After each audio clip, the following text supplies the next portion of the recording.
Hello friends, welcome to bliss cinemas. இன்னைக்கு நம்ம உருச்சிடை படம் எப்படி இருக்குன்னு பார்க்க போறோம். வாங்க வீடியோக்குள்ள போகலாம். இந்த படம் பார்த்தீங்கன்னா 2023 வருஷம் ரிலீஸ் ஆன ஒரு கமர்ஷியல் படம். இந்த படம் இப்போ OTT Plus ஆப்ல ரிலீஸ் ஆயிருக்கு. இதோட ரன் டைம் பார்த்தீங்கன்னா 2 hours 6 minutes இருக்கு. இப்போ இந்த படம் எப்படி இருக்கு பார்க்கலாமா வேணாமா, யாரெல்லாம் பார்க்கலாம் அப்படின்றத இந்த வீடியோல தெளிவா பார்க்கலாம். இப்போ இந்த படத்தோட கதையை பத்தி பார்க்கலாம். நம்ம ஹீரோ பார்த்தீங்கன்னா வாய் பேச முடியாதவர்.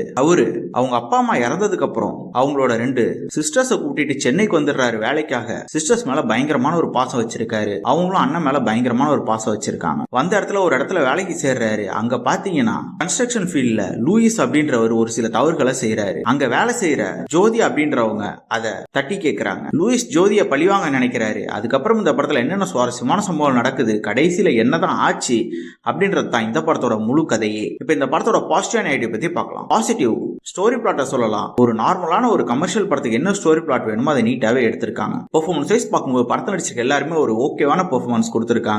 குறிப்பா ஹீரோல ஒரு நல்ல பெர்ஃபார்மன்ஸே கொடுத்திருக்காரு. கேரக்டர் ரைட்டிங் பாத்தீங்கன்னா இம்பார்ட்டன்ட் கேரக்டர் நல்லாவே எழுதி எடுத்திருக்காங்க. இந்த படம் பாத்தீங்கன்னா ஒரு லோ பட்ஜெட் படம் தான். அதனால சினிமோட்டோகிராஃபிலாம் ஓரளவு ஓகேவா இருக்கு. சவுண்ட் எஃபெக்ட்ஸ் BGM எல்லாமே பரவாயில்லாம இருக்கு. அதே மாதிரி பாத்தீங்கன்னா இந்த படத்துல இவங்க காட்டி இருக்க அண்ணன் தங்கச்சி பாசம்லாம் ரொம்ப சூப்பராக இருக்கு பாக்குறதுக்கு. அதே மாதிரி இவங்க அங்கங்க ஒரு சில மெசேஜ் சொல்ல ட்ரை பண்ணிருக்காங்க. அதுவும் ஈஸியாவே கன்வே ஆகுது நமக்கு. ஆனா இவங்க ஸ்கிரீன் பிளேல என்ன கொஞ்சம் மெனக்கிட்டு எழுதி இருக்கலாம். பல சீன்ஸ் ரொம்பவே லேக் அடிக்க தான் செய்யுது. அதே மாதிரி நம்ம பல சீன்ஸ் பல படத்துல பார்த்து பழகப்பட்ட அதே சீன்ஸ் மாதிரி தான் இருக்கு. அதை மட்டும் இன்னும் கொஞ்சம் கரெக்ட் பண்ணி எழுதி எடுத்திருந்தானே இன்னும் கொஞ்சம் டீசென்டான படமாவே வந்திருக்கும். அதே மாதிரி படத்தோட டியூரேஷன் சொல்லி ஆகணும். 2 hours 6 minutes இருக்கு. இன்னும் கொஞ்சம் கட் பண்ணியிருந்தாங்க இன்னும் கொஞ்சம் கிறிஸ்பா இருந்திருக்கும் படம். ஓவராலா பாத்தீங்கன்னா இந்த படம் ஒரு பிலோ ஆவரேஜான படம் தான். வேணும்னா ட்ரை பண்ணி பாருங்க. இன்னொரு வீடியோல சந்திக்கலாம். தேங்க்யூ.